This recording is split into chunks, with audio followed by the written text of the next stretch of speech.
Driscoll, seorang penulis terkenal yang kebetulan adalah Agak penulis jauh favorit Anne. gini. Anne kemudian berpikir daripada kelaparan lagi, dia memilih untuk bergabung bersama Carl. Alangkah terkejutnya dia setelah mengetahui kalau Jack Driscoll juga berada di kapal itu.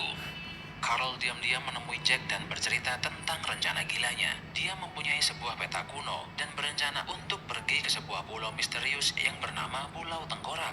Obrolan mereka Astaga, berdua tak sengaja didengar oleh Jimmy, kru kapal itu.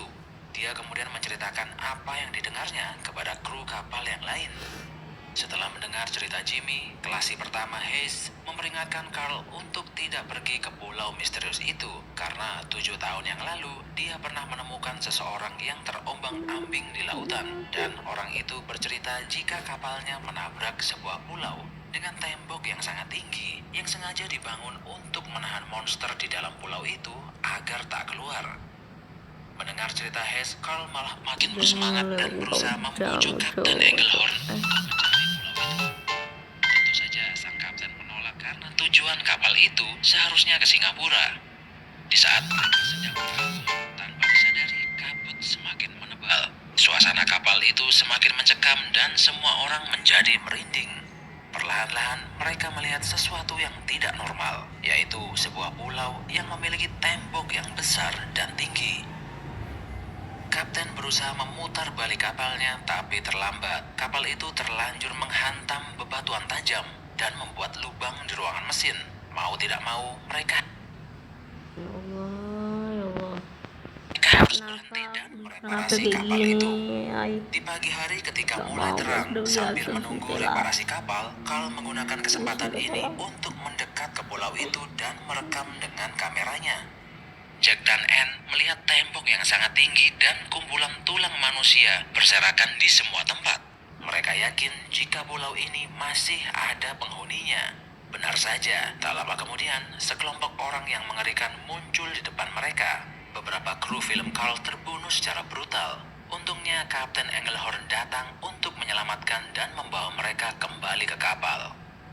Engelhorn dan krunya berhasil menambal lubang di kapal itu dan bersiap untuk pergi. Tapi tanpa disadari, ternyata Anne sudah diculik oleh suku primitif pulau tersebut. Kapten tak tega meninggalkan Anne dan memutuskan untuk kembali ke pulau itu dan menyelamatkannya. Suku primitif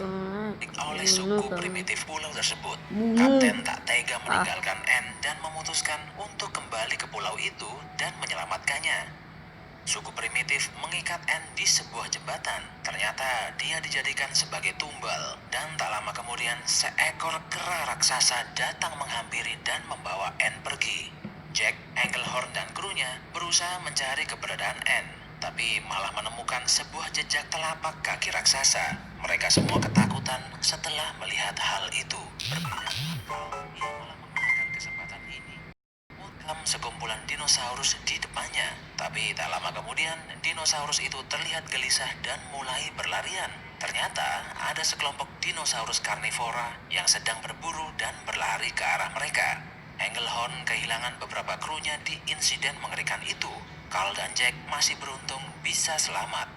Di lain tempat, kera raksasa itu membawa Anne ke sarangnya. Anne merasakan ada yang berbeda dengan makhluk ini. Kemudian ia mencoba menari di depannya. Kera itu merasa terhibur dan tertawa dengan keras lalu pergi meninggalkan Anne begitu saja. Melihat adanya kesempatan, Anne berlari secepatnya untuk melarikan diri. Tapi tanpa disadari, dia memasuki kawasan sarang T-Rex. Beruntung teriakannya didengar oleh si kera raksasa yang kemudian datang menyelamatkannya. Duel maut antara kedua monster itu tak terhindarkan, dan dengan gampangnya sang kera raksasa bisa memenangkannya. Anne tak percaya dengan apa yang dilihatnya kalau dia diselamatkan oleh kera raksasa yang menculiknya kemarin. Dia sekarang mengerti kalau pulau ini dipenuhi oleh monster buas, lalu memutuskan untuk mengikuti sang kera kemanapun dia pergi. Astagfirullahaladzim. Anne sebenarnya ingin berterima kasih kepada kera itu, tapi dia tak tahu caranya bagaimana. Mereka berdua memandangi langit senja. Lalu Anne memegang dadanya dan berkata kalau langit itu sangat indah. Mendengar perkataan Anne, sang kera membuka telapak tangannya dan mempersilahkan Anne untuk duduk. Mereka berdua menghabiskan malam bersama. Ketika hari menjelang pagi, Jack tiba-tiba muncul dan berusaha menarik Anne dari genggaman tangan sang kera. Tapi dia tertangkap basah dan sang kera berpikir bahwa Jack berniat melukai Anne. Oleh karena itu, dia marah lalu mencoba untuk menghabisi Jack. Tapi beruntung ada sekumpulan kelelawar raksasa yang mengalihkan perhatian sang kera, sehingga Jack dan Anne berhasil melarikan diri dan kembali ke gerbang pulau itu. Kapten Engelhorn dan Carl ternyata sudah mempersiapkan berbagai macam jebakan untuk menghabisi si kera raksasa itu. Kru kapal berhasil menjaga kera dan mengikatnya. Lalu Engelhorn melempar botol-botol obat bius dengan dosis tinggi.